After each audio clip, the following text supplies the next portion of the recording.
The warning klaxon screamed through the cargo bay of the merchant vessel Wandering Star, but Captain Arya Solon didn't flinch. Her boots pounded against the metal grating as she sprinted toward the small form, huddled behind a stack of supply crates. The cub was whimpering, his scaled skin rippling with fear-induced bioluminescence. Dravik, Arya's voice cut through the chaos. Stay down. Cub Dravik was a Kethran, barely 6 cycles old, with amber eyes too large for his elongated skull and claws that hadn't yet learned to retract. The Kethran were apex predators on their homeworld, feared throughout the Andromeda sector for their ferocity in combat.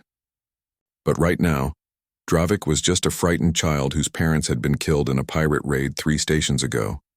Arya had found him scavenging in the lower decks, starving and alone. Against every regulation in the Galactic Merchant Code, she'd taken him aboard. The Kethran were a restricted species. Transporting one without authorization was a decade-long sentence in a penal colony. She didn't care. The hull shuddered as another blast struck the starboard side. Through the viewport, Arya could see the sleek silhouettes of Galactic enforcement vessels, their weapons arrays glowing with charged plasma. They'd been tracking her for 2 days, ever since she'd refused to heave to at the Epsilon checkpoint. Human vessel? This is Commander Vex of the Galactic Enforcement Authority. A synthesized voice crackled through the comms. You are harboring a Class 5 predator species without clearance. Power down your engines and prepare to be boarded. Failure to comply will result in the use of lethal force. Arya reached Dravik and dropped to her knees beside him. The cub's whole body was trembling. His pupils dilated to black saucers. Up close, she could see the half-healed wounds on his flanks, the places where his scales had been burned away by the pirate's neural whips. I won't let them take you, she whispered, pulling him close. His claws dug into her jacket, but she barely felt it. The Kethran government had issued a bounty for any surviving cubs from the raided colony ships. Not to reunite them with their kin, the species didn't work that way, but to conscript them into military training programs. By the time Dravik reached maturity, he'd be a living weapon, his childhood trauma weaponized into calculated violence. Arya had seen what the Galactic military machine did to soldiers. She'd been one herself before she'd walked away with a dishonorable discharge and a head full of nightmares. Captain Solon, Commander Vex's voice took on a harder edge. You have 30 seconds to comply. We are authorized to disable your vessel by any means necessary. Arya's jaw tightened. The Wandering Star was a civilian freighter, unarmed and unshielded. 1 direct hit to the engines and they'd be dead in space. 2 hits and they'd be dead, period. She looked down at Dravik. His small chest rose and fell with rapid, panicked breaths. In his amber eyes, she saw the same terror she'd once seen in the mirror, the look of someone who'd lost everything and knew the universe didn't care. Computer, Arya said quietly. Reroute all power to aft shields. Everything except life support. Warning, this action will leave forward and lateral sections unprotected. I know. 15 seconds. Captain Solon. Arya stood, positioning herself between the viewport and the cub. Through the transparent aluminum, she could see the lead enforcement vessel's main cannon beginning to glow. A sickly green luminescence that meant a plasma discharge was imminent.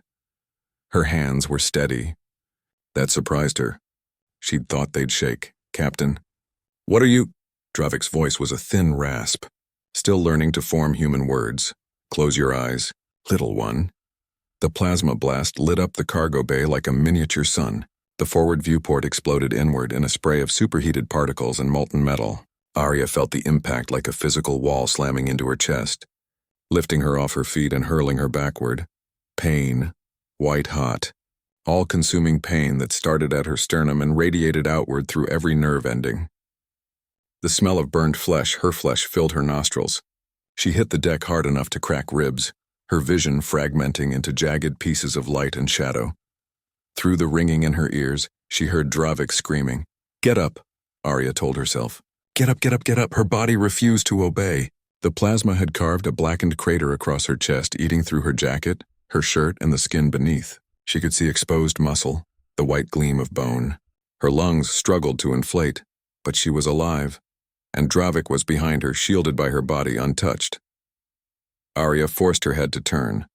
Through tears of agony, she saw the cub emerging from behind the crates, his amber eyes impossibly wide.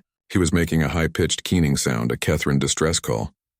Stay back, Arya rasped. Blood filled her mouth.